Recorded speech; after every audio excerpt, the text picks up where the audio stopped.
What is going on, everybody? Ladies and gentlemen, boys and girls. Critic and the Common Man here, back with another short series, another episode of Wandavision.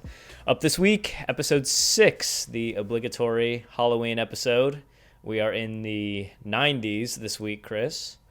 Spoiler warning, if you've not seen episode 6 of... How about that, Bill Clinton? Dude, how about that Frankenstein? I don't remember the neighbor's name who dressed up as Frankenstein, but that was dope. Frankenstein's monster, excuse me. If you have not seen episode 6 of WandaVision, go ahead and click off of this. What's that? In this episode? Yeah, wasn't it Frankenstein he was dressed up as? The neighbor? Yeah. Why do I want to say Carl? It's something like that. Some standard suburban name, you know? Yeah. If you guys have not seen episode 6, click off of this. This is your one and only spoiler warning. We're going to be reviewing this one in full. All right, man. Start us off. Episode 6 is in the books. What'd you think? In a world where superheroes are no longer in movies. Are dressing up as other superheroes. Yeah. No, there was a lot of Easter eggs in this one. And yeah, there were a lot of Easter eggs. Elaborate on this, because I did not catch any Easter eggs. Oh, really? The costumes they were wearing were like OG. Like that was like she was wearing the red, like original, like comic book Scarlet Witch costume, and he was wearing the Vision look. Gotcha. I didn't realize that's what like original Vision looked like. I knew he said he was trying to be the luchador. Yeah, I'm pretty sure. I mean, I could be wrong, but I'm pretty sure those were homages to the original. Her face mask looks like the comic books. Very cool. Yeah, and then Quicksilver, I think, was wearing the original outfit too when he ran off and then came back in a costume. No, it was weird that he is aware that he's not in the right dimension. Like he is completely aware of that. Yeah, they're really starting to break this fourth wall, and it is.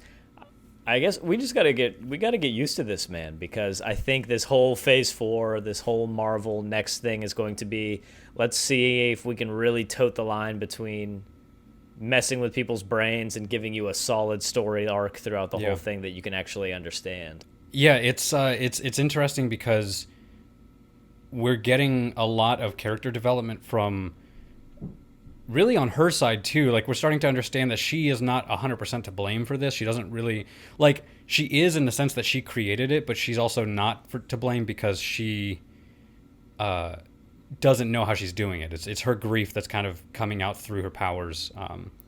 So I don't know. It's making for some interesting questions popping up, especially at the end of the episode when it gets bigger. That's what she said. Yeah, that's what she said. Do you have any burning questions at this point for this show? Because I have a couple. I mean, I'm really curious as to whether or not the other heroes are aware that this is going on. I mean, I guess the one who would really know the most would be like Tony, and he's gone. So, Tony would have systems that kind of picked up on this kind of stuff, whereas the rest of the heroes would just have to hear about it from someone. So I don't know. I do think they're going to call in some of the other heroes. I think so too. To make cameos at some point. I really do. I really do. Yeah, I think so too. They keep referencing an astrophysicist, and I'm trying to figure out who that is. I don't know if you noticed that, but the main girl, I'm trying to remember her name now. This is how invested I am in this show. Is it Darcy, the one who came back and her mom was dead? From Thor? Rambeau. I know her last name is Rambeau.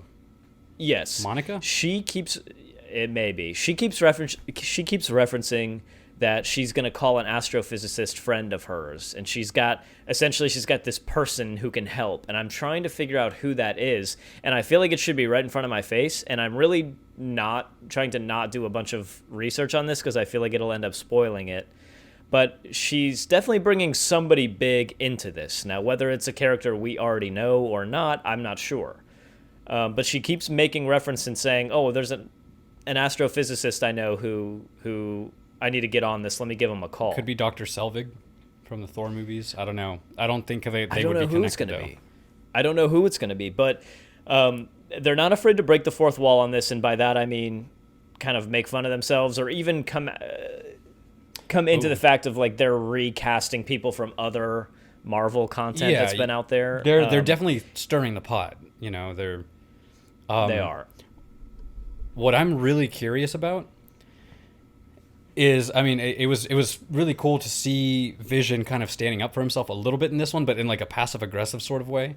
Like she said, "Oh, thank you for dressing up," and he said, "Well, how could I turn you down? There was no other clothing in my closet." And he gives her this smile, and it's just like, "Are you guys about to fight?" Right. Like, and him lying to her and getting out there. That's another question: is why is Vision pulling away? How is he able to? But then again, Pietro's not really under her control either. It's like these people that are kind of being recast into this thing or brought back to life. She's doing it, like she's reanimating their bodies somehow, but she really doesn't control them. I don't think that that's what I keep saying is I'm pretty sure that her powers are bringing things to life. It's not just her making things that are in your head anymore. I think it referenced it in the last episode or something. They were like, well, nightmares and controlling people, that's her thing. And I think they're kind of hinting at the fact that her powers are growing. That she is now capable of more than just making you see things. She's able to create things. And we can see that with, Vision stepping out of the barrier, out of the hex. Like he was... You could tell that he was real because he was fixing himself. Like his right. like, body was reforming. Right. His gears and everything were like his internals were coming back together. I don't know. And I do wonder too what's going to happen to her kids and if she's going to break out of this hex at the end of this. Her going enraged and then making the hex bigger. I know that they were trying to kind of come in with a dramatic effect for that, and that was supposed to be the big moment of this episode. I was kind of like, I mean, okay, so now it's just, there's more of it. I don't know. I mean, is she going to engulf the whole world in this thing? How powerful is she? What's she planning on doing? That's kind of the question, What exactly is she planning to do? Well, and now that it's bigger, does that mean her control is like, is Vision going to come back and he's not going to remember it because, her power has grown. So like it's kind of wiped everything again.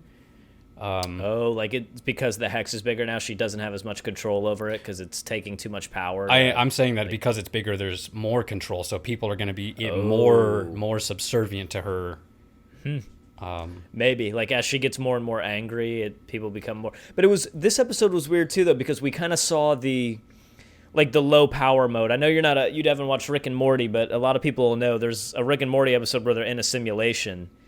But part of the problem is there's only so much power to keep simulating things. Yeah, and once you get away from the immediate focus of the simulation, the people are kind of more drone and more like robotic and everything. And it was interesting to see that. So it's like she's only simulating so much, or she's only doing so much, and it's almost like she's only simulating what is around either the people that she's reanimated or herself. Yeah, she's trying to fool herself to actually be a part of this. Maybe you're right. Maybe because it got bigger, she's losing control. And maybe that doesn't mean that she's going to stop creating things, but maybe she's going to lose control over what she's bringing into the world. That could be. That could be. Or that's how the hex ends up like fading out. She tries to engulf too much of it, and it's like too much of a drain. That's how Thanos comes back, Can you imagine? Dude, honestly, I hope they don't do something like that. We need a fresh villain. After Thanos was good, after two movies of watching that and like 20 years of building up to him, we're done. Like we don't want him back. Right. Thanos served his purpose. He's done. Okay, so I'll just throw this out there, and again, unpopular opinion, I think, but episode 6 to me was a little bit of a step in the wrong direction. Or at least it wasn't a step up. It was kind of a level move from episode 5.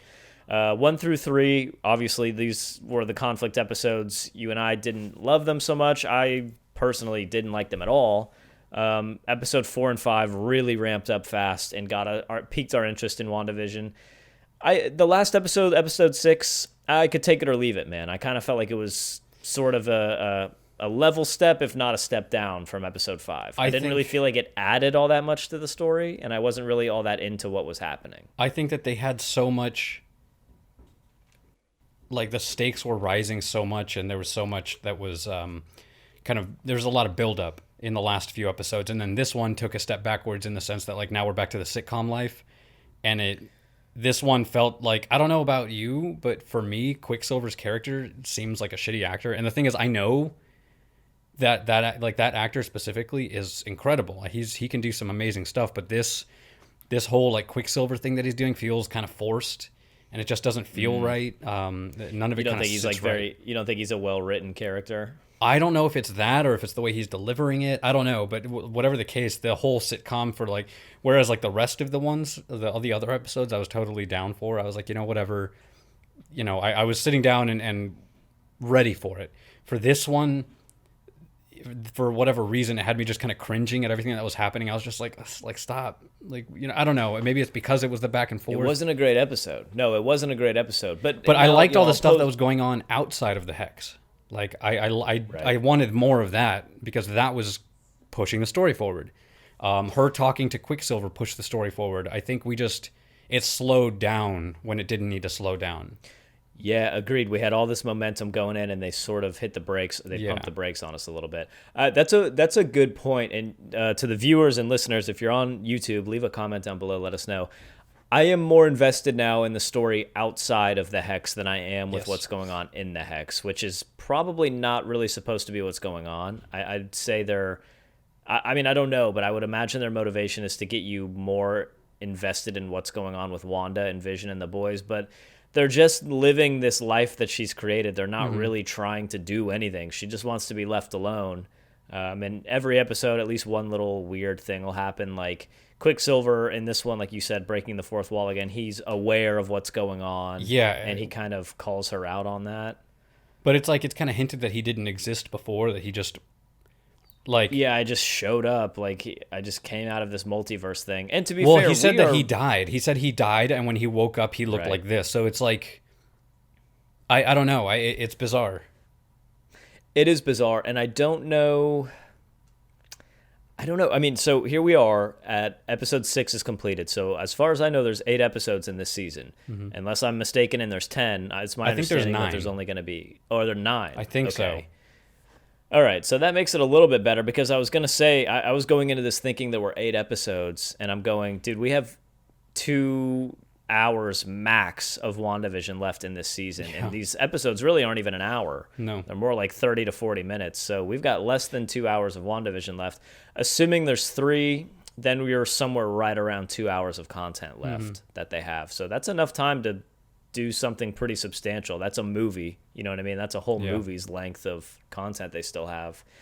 But what could they do from here? Where could they go from here that would put WandaVision in a place where it needs to be by the end of episode 9? I mean, what do you see happening at this point? Like I said, I'm pretty sure it's setting up for the next set of movies. I think Doctor Strange and Spider-Man movies. I think she is going to lose control. She's going to rip time, like space-time apart, and then that's what we're going to have, like Spider-Man's going to, come in with all these other Spider-Mans. He's going to be like, oh, what's going on? Just like Spider-Man does. And so you think that so you think that by the end of this season they will have thoroughly set up the premise by which this multiverse theme is going to be prevalent in the next. So. That's a pretty bold prediction, but I think you're onto something there. I'm going to make a much less bold prediction and much less insightful. This is not anything genius of me to say or super original, but I'm going to go ahead and predict that we will see at least one more big character introduced in WandaVision before this season is Maybe over. Ahsoka. And that may... Dude, wouldn't that be insane?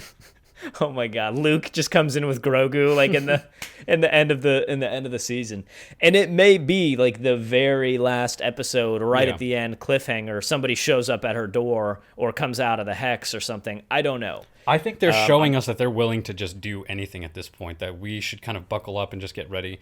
The thing is, I like the conflict that's happening here, but they're drawing it out. Well, they're like you said, to elaborate on that a little bit, they're showing us that any Marvel villain, hero, past, present, or potentially future is fair game at this point. They can pull anybody out of this multiverse thing that they've got going on. If Pietro can just come out of nowhere and he was cast in a completely different series of Marvel material, then that content, then anybody's on limit. Nobody is off limits. Hugh Jackman. Nobody. Yeah, we want huge Gackman. Huge. Jackman.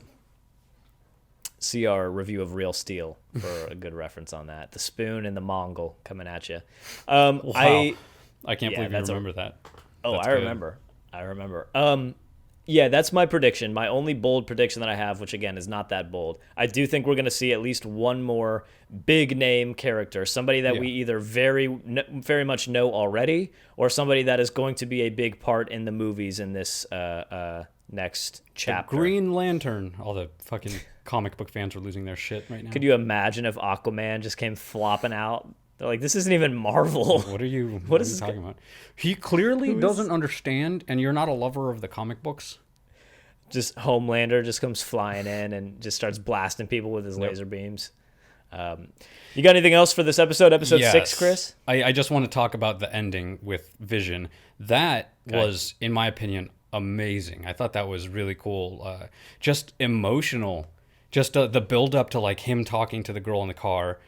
Her incredible acting in that scene, and then just like the whole time he was walking up to the thing, I was like, just walk out there, please just walk out there, I want to see what happens. And when he steps through and just starts tearing him apart, and he's trying so hard to break out, and he's like, please, like he's saying, please, they need help, like he's being Vision, he's being who Vision is, and he's being that hero. And it was kind of really heartbreaking to see this guy, torn apart like that. He doesn't know what happened. He has no idea. He has no idea what's going on. He's like, who am I? Who was I before Vision? I don't know who I am. Yeah, and she says it. She's like, oh, you're gonna help me. And he's like, what do you mean? She's like, you're one of them, one of the Avengers, right? Yeah. And he's like, who are the Avengers? Or it's a weird concept, man. I do hope there's at least 9 episodes so that we can get a little bit more content, because I don't think we're in a place right now with this show where, regardless of what happened in another 2 episodes, I would be thrilled with how this season went. I just don't see them fitting enough in the next 2 hours to redeem the fact that the first 3 episodes were, I mean, frankly, in my opinion, kind of a waste of time. I know that's a sore subject. I think 1 or 2 episodes of that would have been fine, but 3 was a bit much. It just kind of drew it on. Yeah, we can talk about that after the last episode, but I do think that I enjoy this series more than I think you do. You seem fairly into it, and the thing is, I guess what I should probably say is, I don't dislike this show, but I think it's important. It's just not my favorite show. Wanda and Vision aren't my favorite characters. It's I don't think anything Wanda and Vision was going to be my favorite show, and that's fine. Every TV show that Marvel comes out with or Disney puts on Disney Plus is not necessarily going to be the favorite. Yeah. It's just I wasn't that invested in these characters as characters. I didn't read the comic books, and so to me, Marvel and Vision were okay. They're just 2 kind of interesting, quirky characters from this franchise. Yeah. I didn't really appreciate the sitcom thing. Not that it shouldn't be appreciated, but just that it's not really my style of show. I'm not a big sitcom fan. And I just felt like it's been a little bit slow so far. I can appreciate some of the things that are going on, and the creativity of it is there. I mean, not the sitcom part, again, that's already been done, but just the Hex, and now that we know what's going on outside of it, I can appreciate the story. But yeah, it does seem like you seem like you're enjoying it pretty much so far. Yeah. I mean, I can say that I think it's a little slow, but it's still intriguing because I'm very much a Marvel fan as far as the movies MCU goes, and I want to know what the next movies are setting us up for, and I want to know what the next big bad guy is going to be. And I don't know, I'm along for the ride, and I'm willing to let go some of the faults, but I do think the show's a little slow, and I don't think it deserves as much praise as it's getting, in my opinion. I think that there's a lot that could be improved on it, but we said that about the season 1 of The Mandalorian, and it definitely improved season 2. So if there is a second season of this, well, maybe it'll get better. Yeah, I definitely can't say that I'm enjoying this show. It'll be interesting because at the end of this season, we always rate these TV shows. Like, we'll come in and give a rating to this TV show like we would a movie at the end once we've seen the whole thing. 3 out of 5 dicks. That's our standard rating scale. And again, I know it's a completely different universe, completely different content, completely different genre, but there's no way that this show is as entertaining to me as Mandalorian was. It's just not. That does not mean that that's just a blanket statement and has to be true for everybody. I don't find, like, when we sit down my wife loves WandaVision. When we sit down to watch it, she's super excited about it, genuinely. I'm just not. I'm not going to fake it. I'm not that interested to watch this show at this point. They're just not my favorite characters. I am very excited for Stand by the your next phase of convictions, damn it. Yeah, I know. I am. I'm very excited to watch the next phase of these Marvel movies and see where they go. Kind of get back on track with just movies in general. Yep. But yeah, that's it, man. We'll see. This season has a long way to go for me to really be blown away by it, but I'm interested. I'm definitely interested. Yeah, me too, man. Me too.